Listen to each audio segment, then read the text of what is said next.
Hey friends, on today's episode, I'm going to show you my second bedroom in the cabin, so stay tuned. So this room actually started with a headboard, and it's one that I got for 10 bucks on Facebook Marketplace. I purchased it back home and brought it up here with me. It was just kind of a charcoaly gray color. It lacked all kinds of personality, but I knew that paint was going to fix it. So I started out with this hot pink paint. This is a Dixie Belle paint, and I absolutely love it. It's peony, and it's one of their chalk paints, and it went on so well, and it gave it that pop of personality that I knew that this bed needed. But next we turned to the bedding, and my friends over at Annie Selke gave me some amazing bedding for this bed. And let me first start with the sheets. And how cute are these? They have beautiful little flowers on them. They're cool to the touch and really comfortable for sleeping. And so I just couldn't be happier. And on top of that, we got a beautiful quilt. And this is a puffer quilt. It's very light, but yet gives the right amount of weight to make you comfortable when you're sleeping. I have some cute decorative pillows that I put at the top of the bed from Annie Selke, and these just added so much personality. It pulled out the hot pink in the headboard that I had painted, and then I topped it off with a beautiful blanket from Annie Selke as well. So all of these colors together just added a lot of personality to the space. Next, I was looking for the right kind of rug, and again, Annie Selke came to the rescue. This is one of their rugs by Gray Benco. It's one of her newest rug collections that she has with Annie Selke. It has shades of red and pink within it, and it's very comfortable to walk on. I just absolutely love it, and I love everything that Gray Benco has. So if you haven't seen her show on the Magnolia Network, Happy to Be Home, you need to watch it because you're going to get a great dose of color inspiration and a lot of courage to be able to do it in your own spaces. So I needed some fabric for the curtains. Believe it or not, this is one of the darkest rooms in the house. It sits along the back side of our cabin, and it's got 4 windows, but it's still the darkest room. But I knew these windows needed a little bit of personality, so I turned to Spoonflower, and I have this beautiful fabric. I had a little bit left over, so I only needed to order some. And my friends over at Plush Fabrics made these curtains for me, and I didn't have any florals as far as curtains yet, so these made the perfect addition to this space. Now, you guys know we don't have any closet space except for my closet office, right? Which I have my things in, but we needed some storage for clothes. And so I found this amazing dresser on Facebook Marketplace for only $15. My husband and I about killed ourselves getting it in here. But once I did, I decided I was going to paint it. And I chose a Dixie Belle paint called Antebellum Blue. And it is absolutely gorgeous. But I knew it was a little plain to just leave it as is.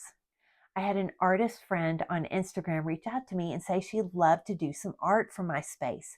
So her name is Sarah Glubker, and she had been working on some really cute paintings that she really loved of groups of houses together. And I said, why don't you do something like that for this bedroom? And so she did. She custom created 3 paintings for this space that are just absolutely so cute. She has all of these as prints in her shop. So if you're interested in getting any of these or any of her other paintings, I'm going to drop the link below so you can take a look at all of her beautiful paintings. But I just love how this complemented the space and all the colors in my Annie Selke bedding. And so what I decided is I was going to use that and paint some stripes onto the dresser. And so that's what I did. I used frog tape. I painted my stripes. They came out really cute, had a lot of personality, and it really didn't take very long to do something like this. I found a little side table after I got here for $10. They have a ton of these tiny little skinny side tables.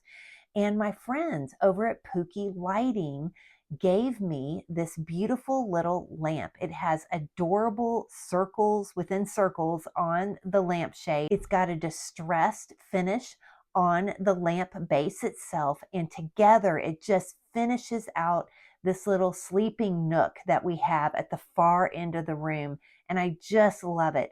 Pookie Lighting's actually having a sale right now. So I'm going to put the link down below to this distinct lamp. But if you haven't seen their other lamps, They are amazing. And if you remember, I did show you a cordless lamp that they have that I use in my living room. So check out that link below if you're interested in getting a Pookie lamp for yourself.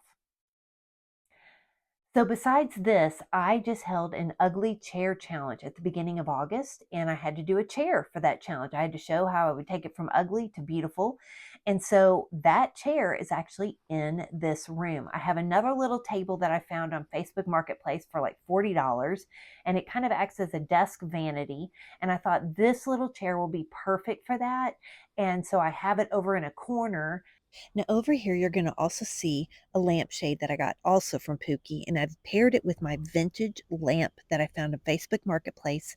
It's of an elephant, and it really does carry through that circus chic theme throughout the entire cabin.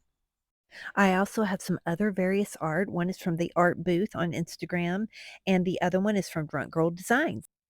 Well, there was one final chair makeover that I did for the space. Now, at the beginning of the summer, I happened to go pick up a couple of chairs that were for sale on Facebook Marketplace again. And because I just couldn't resist, right? And I stripped it down and I didn't know what I would paint it, what fabrics I would use, but it was sitting there waiting for me to get to it after I worked on all my other makeovers. And I decided I was going to put some great fabric on it. And I picked these couple of fabrics from Schumacher. And I just love how it turned out. I painted the frame hot pink to match the bed. And it's again a Dixie Belle paint. I gave it a top coat with their gator hide, and that really protected it. And I did the same thing on the dresser as well. But I love how this turned out. It's just extra seating if I want to come in here, kick up my heels, sit in a comfortable chair, get some privacy, take a phone call. It's here in this space, and it really does complete this bedroom. Well, I hope you enjoyed this final bedroom makeover. I have two main bedrooms in the house. We have our bedroom that we sleep in, and then we have this long one for guests. And the third bedroom actually turned into my closet office, if you remember. I'll put the links to my previous episodes below in case you're interested in binge watching all of my cabin makeover episodes. And I hope you enjoyed this space. If you want to shop any of these products, I'll either have the links below, or I also have the link to my Like to Know It shop if you want to see any of the Annie Selke bedding or the rugs. Until next time, friends, bye.